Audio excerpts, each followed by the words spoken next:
I thank the gentleman. I must start off saying that I've been somewhat amused by my friends on the other side of the aisle who decry the lack of hearings on XM and then say they are simultaneously a waste of time. But just for the record, Mr. Chairman, is this a hearing? This most certainly is. Okay, we're in the midst of a hearing.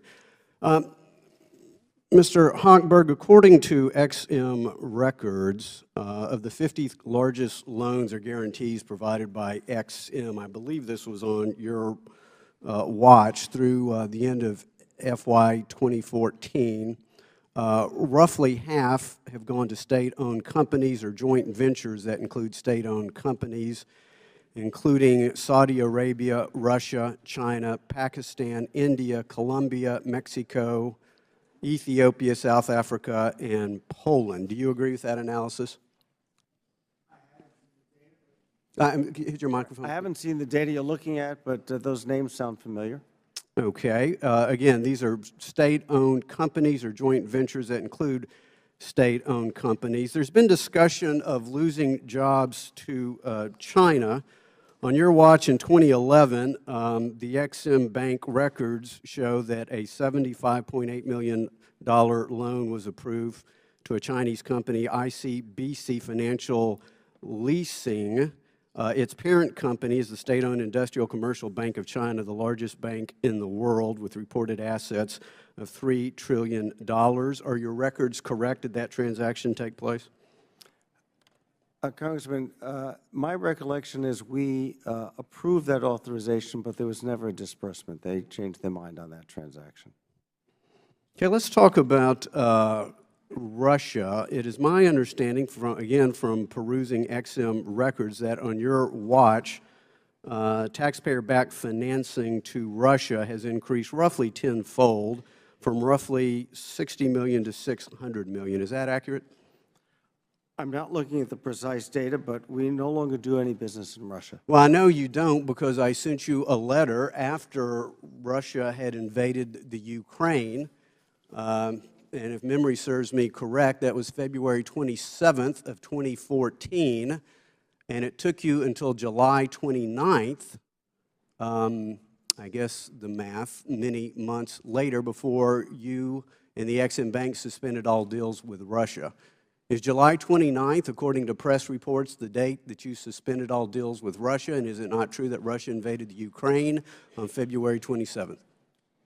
I would have to get back to the precise date we stopped doing. We put a hold on. Okay, well, I will let you know, Mr. Hochberg, there are numerous press reports that show that it took you months in order to do that.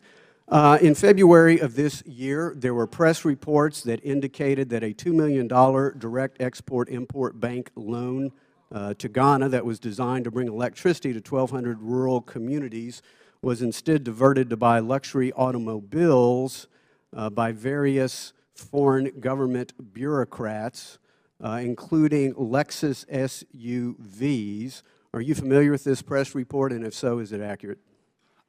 I'm familiar with a company that's done a lot of electrical work in Ghana, Weldy Lamont. In fact, they have done such a good job that they've expanded their contract there. I'm not familiar with what. So you're not familiar with this? No, I'm not, sir. Okay.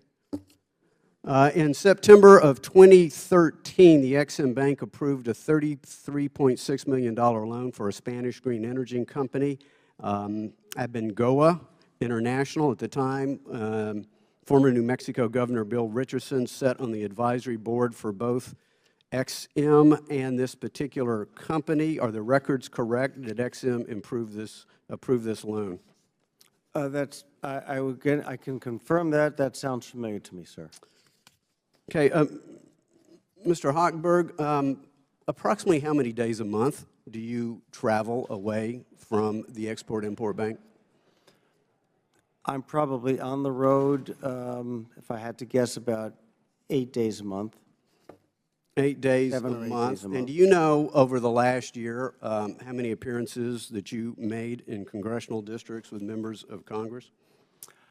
I traveled around the country meeting with small business exporters. I mentioned I was with Gwen Moore and the Maxon Company. I was most Are recently. you meeting with them, or are you lobbying for your reauthorization? No, I'm meeting with companies and finding better ways that we can support them, so support more American jobs.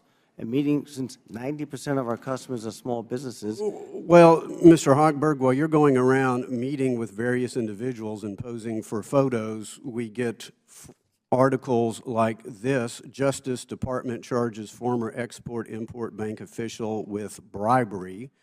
And as I understand it, this individual were engaged in these activities on your watch, sir. And so perhaps maybe a little bit more time managing the store and a little less time posing for photo ops and lobbying for your reauthorization may lead to fewer indictments. I thank the chairman. I yield back the balance of the time I no longer have.